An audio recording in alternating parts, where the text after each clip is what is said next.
Perkenalkan, saya Anissa Prasetya, NIM 120140087.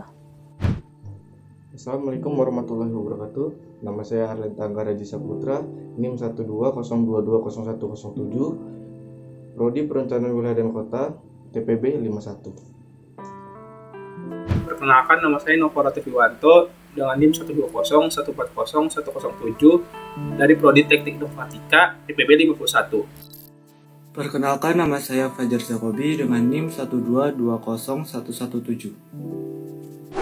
Assalamualaikum warahmatullahi wabarakatuh. Perkenalkan, nama saya Afif Malik Azhar, NIM 120140117.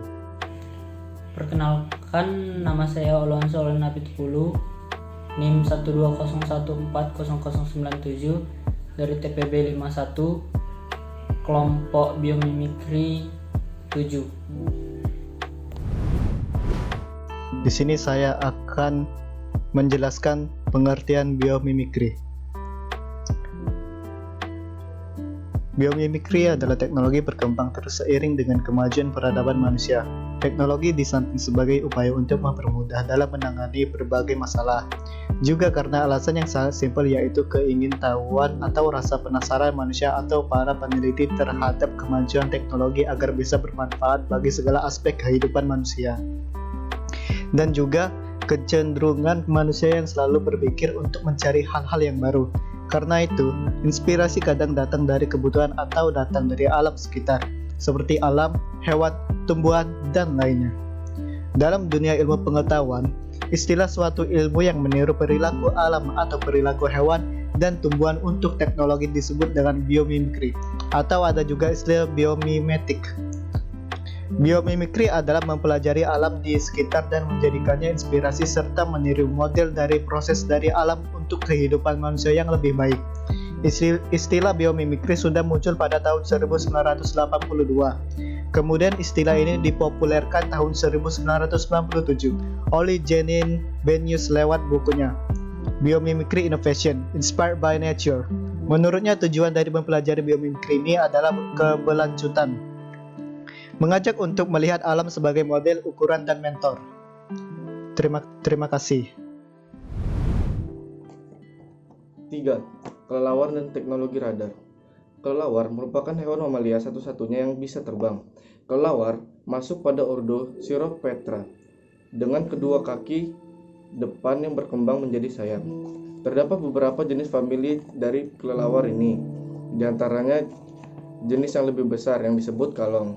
Di samping menjadi inspirasi dalam beberapa teknologi radar, juga kelelawar merupakan binatang yang membantu penyerbukan lebih dari 300 spesies buah, termasuk pisang, mangga, alpukat, dan lain-lainnya. Beberapa spesies kelelawar di Afrika, Asia, dan Amerika bermigrasi setiap tahun, dan mereka membawa serbuk, sari, dan biji-bijian. Kelelawar juga merupakan pemakan hama alami. Dilansir, lebih dari 70% kelelawar adalah pemakan serangga, sebagian besar sebagai pengendali hama alami.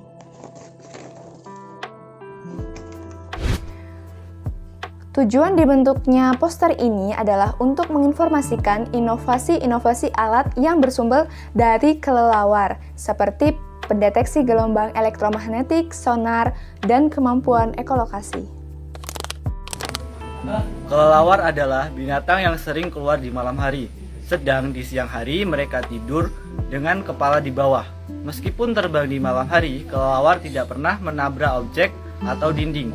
Kelelawar tidak menggunakan sistem penglihatannya untuk terbang di malam hari, tetapi menggunakan suatu perangkat semacam radar.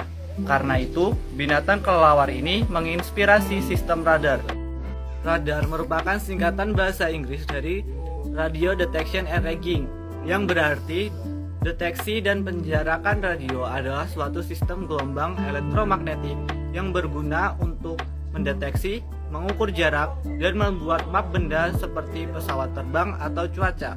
Panjang gelombang yang dipancarkan bervariasi, mulai dari milimeter hingga meter.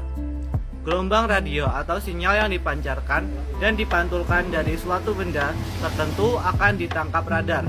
Dengan menganalisis sinyal yang dipantulkan tersebut, pemantul sinyal dapat ditentukan lokasinya dan melalui analisis yang lebih lanjut dari sinyal yang dipantulkan, dapat juga ditentukan jenisnya. Meskipun sinyal yang diterima relatif lemah atau kecil, tetapi radio sinyal tersebut dapat dideteksi dan diperkuat oleh penerima radar. Nah, saya di sini akan menjelaskan kelelawar dan pesawat tanpa awak kecil atau drone microsat. Aurora Flight Science, perusahaan yang bekerjasama dengan Angkatan Udara Amerika Serikat, ingin mengembangkan pesawat tanpa awak yang berukuran kecil yang diberi nama ARA Nighthawk, yang merupakan pesawat tanpa awak yang dirancang bukan hanya mengandalkan kamera mininya, tapi juga ditanamkan 2 antena sonar atau radar yang berukuran kecil seberat 300 gram, yang merupakan inspirasi dari hewan kelelawar dan lalat. Nah, dengan kemampuan memancarkan sonar seperti kelelawar, memungkinkan pesawat ini untuk bergerak sendiri atau otomatis menghindari bangunan atau halangan yang berada di depannya seperti seekor kelelawar. Baiklah, saya akan menjelaskan alat yang ketiga, yaitu ultracans atau smartcans. Kelelawar yang mempunyai penglihatan yang kurang di malam hari, namun ia bisa membedakan objek dalam gelap yang disebut dengan ekolokasi. Kelelawar memancarkan frekuensi suara yang bernada tinggi atau disebut ultrasonik yang memantulkan benda-benda yang berpotensi akan dia tabrak pada saat dia terbang. Konsep ekolokasi ini menjadi inspirasi untuk membuat suatu perangkat yang berfungsi untuk memudahkan orang buta saat melakukan perjalanannya.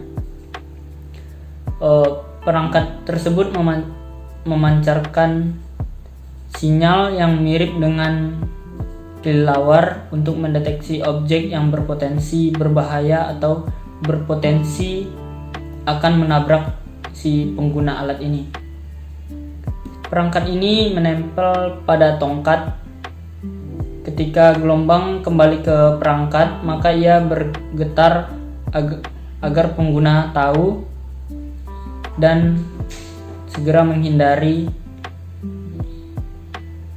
objek di depannya. Perangkat tersebut yang dimaksudkan tadi yang bernama ultracans atau yang gampang disebut smartcans. Smartcans ini dibuat oleh para peneliti India yang menerapkan konsep ekolokasi ke tongkat putih yang bergetar jika menerima pantulan objek berbahaya. Sekian. Kesimpulan yang dapat kita ambil dari pemaparan poster tersebut ialah manusia selalu memanfaatkan alam sebagai sumber inspirasinya. Bahkan dari produk ciptaan manusia yang paling sederhana sampai yang paling mutakhir pun tak luput dari pengaruh alam. Alam sebagai lingkungan tempat manusia hidup dan sebagai tempat tinggal. Dengan kata lain, manusia selalu menyadari dirinya sebagai bagian dari alam. Sebagaimana dari pengertian biomimikri, yaitu ilmu yang mendapatkan objek alam, khususnya makhluk hidup sebagai model perancang proses, menirunya dan mengaplikasikannya pada teknologi modern. Nah, dari pemaparan tersebut, kita tentunya dapat mengambil kesimpulan bahwa alam erat kaitannya dengan kemajuan teknologi. Oleh karena itu, kita sebagai manusia harus terus menjaga kelestarian alam agar alam tersebut dapat menampilkan inovasi-inovasinya yang tentunya sangat berguna bagi keberlangsungan kehidupan manusia. Terima kasih.